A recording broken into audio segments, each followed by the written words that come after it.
Hello friends, स्वागत है आपका आज की इस नई वीडियो में। तो देखिए, आज हमारे पास एक पिजन का इंडक्शन रिपेयर होने के लिए आया था। अब इसमें कुछ ऐसा प्रॉब्लम आ गया है जो कि हम कस्टमर को बोले कि इसका पीसीबी चेंज करना पड़ेगा क्योंकि ये रिपेयर नहीं होगा। अब ऐसा आखिर इसमें क्या प्रॉब्लम आ गया है, आखिर इसमें इस पीसीबी में ऐसा क्या प्रॉब्लम आ गया है जिसके लिए हम कस्टमर को पीसीबी चेंज करने के लिए ही बोल रहे हैं, क्योंकि हम कस्टमर को बोल दिए हैं कि ये रिपेयर नहीं होगा। ये चीज़ हम आपको बताने वाले हैं आखिर इसमें प्रॉब्लम है क्या। अगर मान लीजिए आपके पास भी कुछ इस तरीका का इंडक्शन है तो आप उसमें किस तरीका से फाइंड आउट कर पाइएगा कि वो पीसीबी रिपेयर होने लायक है या फिर नहीं। अब अगर जिनके पास अच्छा नॉलेज होगा, वैसे तो ये भी पीसीबी रिपेयर हो जाएगा, लेकिन इसका स्पेयर मार्केट में अवेलेबल नहीं है। इसीलिए हम कस्टमर को सलाह दिए हैं कि अब इसमें नया पीसीबी ही डलाएगा और इसका कोई सोल्यूशन नहीं है।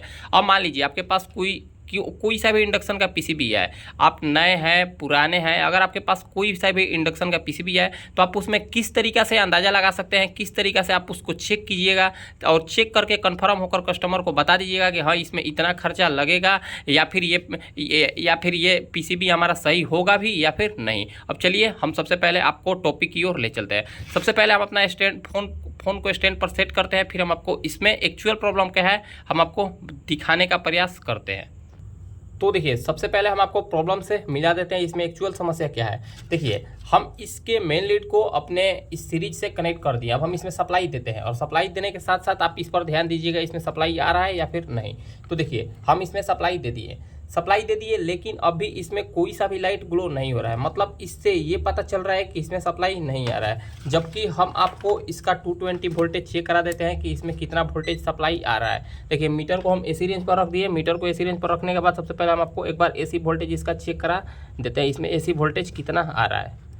तो देखिए, यहाँ पर हमको 196 के समथिंग यहाँ पर हमको वोल्टेज देखने को मिल रहा है। मतलब इसमें 196 वोल्टेज इसमें इन हो रहा है, लेकिन इसमें कोई भी लाइट ग्लो नहीं कर रहा है। इससे ये पता चल रहा है कि ये हमारा पीसीबी डेड कंडीशन में चला गया। अब हम इसमें से सप्लाई को निकाल दिए। अब देखिए, डेड कंडीशन में जाने के कारण देखिए अब हम इस पैनल को सबसे पहले साइड कर देते हैं। देखिए, इस पैनल को हम सबसे पहले साइड कर देते हैं। अब देखिए, जो लोग नए होंगे अब उनके दिमाग में चल रहा होगा, या फिर जो लोग पुराने होंगे उनके दिमाग में ये भी चल रहा होगा कि अरे ये तो डेड कंडीशन है, ये तो आसानी के साथ रिपेयर हो जाएगा। लेकिन अब हम ये क्यों बोल रहे हैं कि ये पीसीबी रिपेयर नहीं होगा। अब हम आपको वो चीज़ मेन बात पर ले चलते हैं। सबसे पहले हम क्या करते हैं, सबसे पहले हम इसमें सप्लाई दे देते हैं। देखिए, अब हम फिर से इसमें सप्लाई दे दिए। सप्लाई देने के साथ साथ फिर से हम आपको एक बार एसी वोल्टेज इसका चेक करा देते हैं, इसमें कितना वोल्टेज एसी हमको देखने को मिल रहा है। तो देखिए, यहाँ पर हमको एसी वोल्टेज 195 के समथिंग देखने को मिल रहा है। मतलब 195 वोल्टेज हमको एसी इसमें देखने को मिल रहा है। अब हमको डीसी वोल्टेज इस पर चेक कर रहे हैं। डीसी वोल्टेज अब हमको कितना देखने को मिल रहा है। तो देखिए, रेक्टिफायर पर भी हम इसका डीसी वोल्टेज चेक कर लेते हैं। यहाँ पर हमको 271 वोल्टेज के समथिंग रेक्टिफायर पर वोल्टेज देखने को मिल गया। मतलब 271 वोल्टेज यहाँ पर आ रहा है। अब 271 वोल्टेज ये हमारा रेक्टिफायर पर आ रहा है। अब हम यहाँ पर एक 470 यूएफ 4.5 यानी कि 4.7 यूएफ 450 वोल्ट का यहाँ पर एक कैपेसिटर लगा हुआ होता है, जो कि एसी वोल्टेज को डीसी में कन्वर्ट करता है। यानी कि यहाँ पर 220 वोल्टेज आएगा तो यहाँ पर 320 वोल्टेज देखने को मिलेगा। तो अब हम क्या करते हैं, सबसे पहले इस कैपेसिटर पर एक बार हम वोल्टेज को चेक कर लेते हैं, क्योंकि अब कुछ लोग ये भी कमेंट करेंगे कि भैया यहाँ तक तो इसका फ्यूज सही है, इसका आईजीबीटी सही है, यहाँ पर ब्रिज रेक्टिफायर पर भी सप्लाई आ रहा है, उसके बावजूद भी ये हमारा पीसीबी डेड कंडीशन में है। अब कुछ लोग के ये भी दिमाग में आएगा। देखिए, अब क्या क्या आपके दिमाग में सवाल चलेगा हम आपको बता देते हैं, क्या क्या आपके दिमाग में सवाल चलेगा। कुछ लोग कॉमेंट ये करेंगे कि भैया ये 22 ओम का रेजिस्टेंस इसका खराब होगा, लेकिन हम आपको बता दें कि इसका 22 ओम का रेजिस्टेंस भी ठीक है। कुछ लोग कमेंट करेंगे कि यहाँ पर ये जो वाइपर 12 या फिर 80-12 करके यहाँ पर वाइपर 12 है, यहाँ पर आईसी लगा हुआ होता है, या फिर 80-12 80-22 करके यहाँ पर आईसी लगा हुआ होता है, ये आईसी खराब है। तो हम आपको ये बता दें ये भी आईसी सही है। अब ये हम बोल रहे हैं ये भी आईसी सही है, रेजिस्टेंस भी सही है, हम बोल कर नहीं, हम आपको चेक करके अब दिखाते हैं। देखिए, अब हम क्या करते हैं, सबसे पहले आपको चेक करके दिखा देते हैं कि इस कैपेसिटर पर थोड़ा सा हम रंगा चटा देते हैं। कैपेसिटर पर थोड़ा सा रंगा चटाते हैं ताकि यहाँ पर बढ़िया से टच हो सके। अब देखिए, अब हम क्या करते हैं, अब यहाँ तक तो हो गया। अब देखिए, अब हम इसमें फिर से सप्लाई दे दिए। अब फिर से सप्लाई देने के बाद जैसा कि हम आपको बताएं, इस कैपेसिटर पर वोल्टेज को चेक करा देते हैं। यहाँ पर हमको कितना वोल्टेज देखने को मिल रहा है। तो देखिए, 261 वोल्टेज देखिए यहाँ पर हमको 261 वोल्टेज देखने को मिल रहा है, 261-62 वोल्टेज देखने को मिल रहा है। अब यहाँ पर जब हमारा 261-62 वोल्टेज देखने को मिल गया, मतलब अब इससे ये श्योर होगा जाए, क्योंकि अगर यहाँ पर 22 ओम का रेजिस्टेंस हमारा खराब हो जाएगा, अगर यहाँ पर 22 ओम का अगर हमारा ये रेजिस्टेंस खराब होगा तो यहाँ पर इस कैपेसिटर पर हमको कुछ भी वोल्टेज देखने को नहीं मिलेगा। यहाँ पर अगर ये जो वोल्टेज देखने को मिल रहा है 264 वोल्टेज, अगर यहाँ पर ये हमारा 22 ओम का रेजिस्टेंस खराब हो जाएगा तो यहाँ पर हमको इस कैपेसिटर पर कोई भी वोल्टेज देखने को नहीं मिलेगा। इससे आप ये श्योर हो जाए कि ये वाला हमारा कैपेसिटर बिल्कुल, ये वाला हमारा रेजिस्टेंस बिल्कुल ओके है। यहाँ पर ये जो 22 ओम का रेजिस्टेंस लगा हुआ है, ये हमारा 22 ओम का रेजिस्टेंस प्रॉपर ओके है, तभी यहाँ पर हमको वोल्टेज देखने को मिल रहा है। यहाँ तक तो आप श्योर हो जाए, हो गए, यहाँ तक तो आप श्योर हो गए कि ये हमारा 22 ओम का रेजिस्टेंस ओके है। तो देखिए, अब कुछ लोग के दिमाग में ऐसा भी आएगा कि ये आपका पावर आईसी खराब हो गया होगा। तो देखिए, अगर पावर आईसी खराब होगा तो यहाँ पर जाहिर सी बात है कि पीसीबी हमारा डेड कंडीशन में चला जाएगा। लेकिन अब हम आपको क्या चेक कराएंगे, अब पावर आईसी अगर खराब होगा तो हमारा कुछ भी वोल्टेज यहाँ पर देखने को नहीं मिलेगा। लेकिन हम आपको चेक करा देते हैं कि इसमें 18 वोल्टेज और 5 वोल्टेज बन रहा है या फिर नहीं। तो देखिए, हम आपको बता दें, यहाँ पर ऐसे देखिए, इसमें सप्लाई निकालते हैं। वैसे तो इसमें लिखा हुआ हो, इसमें आपको लिखा हुआ देखने को मिलेगा कहाँ पर कितना वोल्टेज बनेगा। लेकिन अगर जिस पीसीबी में कुछ भी लिखा हुआ नहीं मिलेगा, वहाँ पर आपको ज़्यादा कन्फ्यूजन देखने को मिलेगा। देखिए, यहाँ पर 5 वोल्टेज देखने को मिल रहा है, देखिए यहाँ पर 5 वोल्टेज आपको देखने को मिल रहा है, यहाँ पर 16 वोल्टेज करके यहाँ पर देखने को मिल रहा है, जबकि यहाँ पर 18 वोल्टेज देखने को मिलेगा। देखिए, यहाँ पर ये आपको 2 डायोड देखने को मिल रहा है, एक डायोड से 18 वोल्टेज और एक डायोड से 5 वोल्टेज देखने को मिलेगा। तो देखिए, अब हम आपको वोल्टेज सीधा चेक करा देते हैं, इसमें कहाँ से कहाँ पर कितना वोल्टेज बनेगा। तो देखिए, अब हम इसमें सप्लाई दे दिए। अब सप्लाई देने के बाद इसको थोड़ा सा पीसीबी को इधर ले लेते हैं। अब देखिए, इस कैपेसिटर पर देखिए, यहाँ से ये लाइन जुड़ा हुआ है और ये डायोड से होते ही यहाँ पर हमको 18 वोल्टेज के समथिंग देखने को मिलना चाहिए। तो देखिए, यहाँ पर हमको 18 वोल्टेज प्रॉपर देखने को मिल गया। देखिए, यहाँ पर हमको 18 वोल्टेज प्रॉपर देखने को मिल रहा है, यहाँ पर हमको ओके एकदम 18 वोल्टेज देखने को मिल रहा है। और इस कैपेसिटर पर हमको 8 से 10 वोल्टेज के समथिंग देखने को मिलना चाहिए। देखिए, इस कैपेसिटर पर हमको 8 से 10 वोल्टेज प्रॉपर देखने को मिलना चाहिए। क्या इस कैपेसिटर पर कुछ हमको वोल्टेज देखने को मिल रहा है या फिर नहीं। तो देखिए, इस कैपेसिटर पर हमको थोड़ा 1 वोल्ट 2 वोल्ट के समथिंग देखने को मिल रहा है। तो देखिए, क्या हो सकता है, यहाँ पर हमारा थोड़ा सा ऊपर जो कोटिंग किया जाता है, तो कोटिंग करने के कारण यहाँ पर कुछ भी वोल्टेज यानी कि प्रोब बढ़िया से टच नहीं हो पाता है, हो सकता है उसके कारण यहाँ पर कुछ वोल्टेज देखने को नहीं मिल रहा होगा। फिर से हम थोड़ा सा इसको सोल्डरिंग कर दिए। सोल्डरिंग करने के बाद फिर से देखिए, यहाँ पर हम आपको 18 वोल्टेज दिखाता है।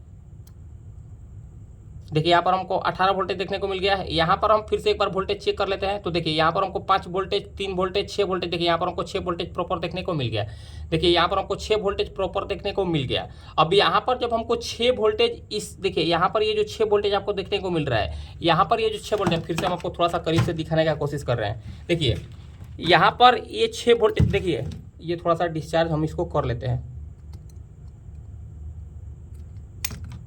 देखिए, यहाँ पर ये जो 6 वोल्टेज है, देखिए यहाँ पर ये जो 6 वोल्टेज बन रहा है, इस कैपेसिटर पर ये जो 6 वोल्टेज बन रहा है, ये कैपेसिटर, ये हो गया ग्राउंड पिन, यानी कि ये हो गया अर्थिंग इस कैपेसिटर का। देखिए, ये कैपेसिटर के इधर हो गया अर्थिंग, यानी कि ये हो गया ग्राउंड पिन और ये हो गया पॉजिटिव पिन। तो देखिए, ये पॉजिटिव पिन, यहाँ पर ये जो 7805 एक रेगुलेटर लगा हुआ आपको देखने को मिल रहा है। यहाँ पर ये जो 7805 ये रेगुलेटर देखने को मिल रहा है, इसका प्लस पिन, यानी कि इस कैपेसिटर पर जो 6 वोल्टेज मिल रहा है, इस 7805 के इनपुट पर मिलेगा। और यहाँ पर इनपुट से जो वोल्टेज मिलेगा, इनपुट पर जो वोल्टेज मिलेगा, यहाँ पर इस पर 7805 रेगुलेटर आईसी लगा हुआ है, तो इसमें इसके इनपुट में 10 से 12 वोल्टेज भी मिलेगा। तो ये 7805 5 वोल्टेज आउटपुट करके देगा। तो फिलहाल हमको क्या चेक करना है, हमको ये चीज़ चेक करना है क्या इसमें से 5 वोल्टेज आउट हो रहा है या फिर नहीं, क्योंकि यहाँ पर हमको 18 वोल्टेज देखने को मिल गया, यहाँ पर 6 वोल्टेज देखने को मिल गया। अब हम ये चीज़ चेक कर लेते हैं 7805 पर 7805 वोल्टेज को आउट कर रहा है या फिर नहीं, क्योंकि जब तक 7805 से वोल्टेज हमको देखने को नहीं मिलेगा,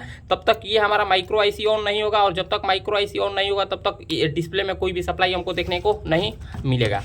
अब देखिए, अब हमको सबसे पहले यही चेक कर लेना है क्या इसमें कोई सप्लाई बन रहा है या फिर नहीं। तो देखिए,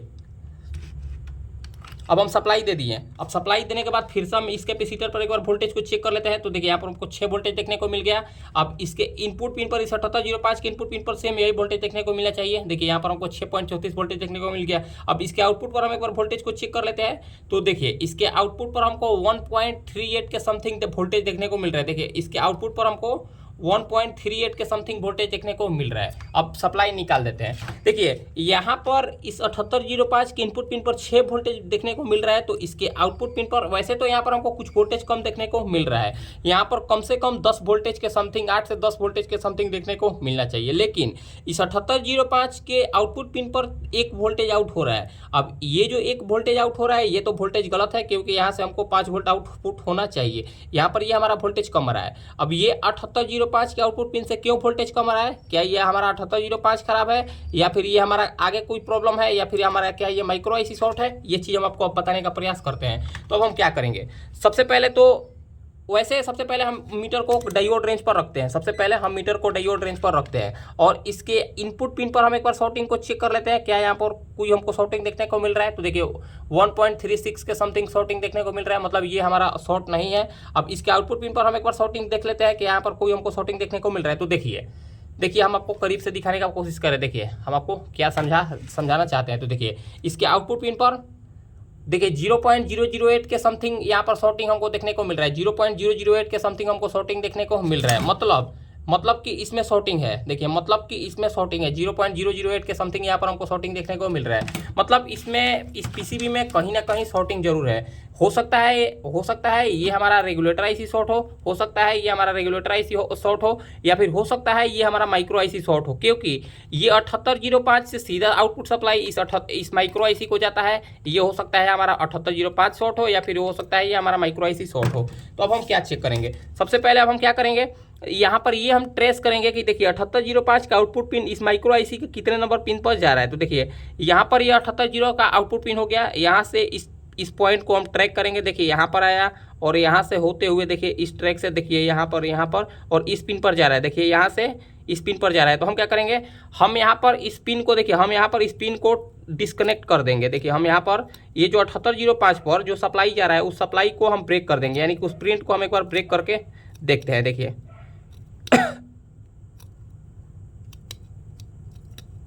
उस प्रिंट को हम एक बार ब्रेक कर देंगे और ब्रेक करके हम फिर ये चेक करेंगे क्या यहाँ पर अब हमारा सप्लाई बन रहा है या फिर नहीं, क्योंकि अगर यहाँ पर अब हमारा सप्लाई बनेगा तो हम ये जान लेंगे कि ये हमारा माइक्रो आईसी खराब है और अगर हमारा ये यहाँ पर अगर हमारा सप्लाई बनने लगेगा तो हम जानेंगे कि ये हमारा माइक्रो आईसी खराब है, और यहाँ पर अभी भी अगर सप्लाई नहीं बनेगा तो हम जान जाएंगे कि ये हमारा रेगुलेटर आईसी खराब है। तो अब हम क्या चेक करते हैं, अब देखिए यहाँ पर तो हम इसको ओके कर दिए। अब देखिए यहाँ पर हम इसको बढ़िया से ट्रैक को ओपन कर दिए। अब ट्रैक ओपन करने के बाद अब हमको क्या करना है, अब हमको इसमें सप्लाई दे देना है। देखिए अब हम इसमें सप्लाई को दे दिए। अब सप्लाई देने के बाद अब यहाँ पर एक बार हम इसके 7805 के इनपुट पर वोल्टेज को चेक कर लेते हैं, क्या यहाँ पर हमारा कुछ वोल्टेज बढ़ा या फिर कम हुआ। तो देखिए जैसे ही हम इसका 7805 का यानी कि आउटपुट पिन को हम कट कर दिए, यानी कि 7805 से जो 5 वोल्ट का लाइन है माइक्रो आईसी को जाता है उसका हम प्रिंट को कट कर दिए। तो देखिए इसके इनपुट पर वोल्टेज हमारा बूस्ट हो गया। देखिए 10 वोल्टेज के समथिंग यहाँ पर आ गया। अब इसके इनपुट पर सेम यही वोल्टेज देखने को मिलेगा 9.33, और इसके आउटपुट पर 5 वोल्टेज अब बनने लगेगा। देखिए अब इसके आउटपुट पर हमारा 5 वोल्टेज बनने लगा। अब जब इसके आउटपुट पर यानी कि 7805 के आउटपुट पर 5 वोल्टेज बनने लगा, मतलब कि अब इससे हम ये श्योर हो गए कि ये हमारा माइक्रो आईसी खराब है।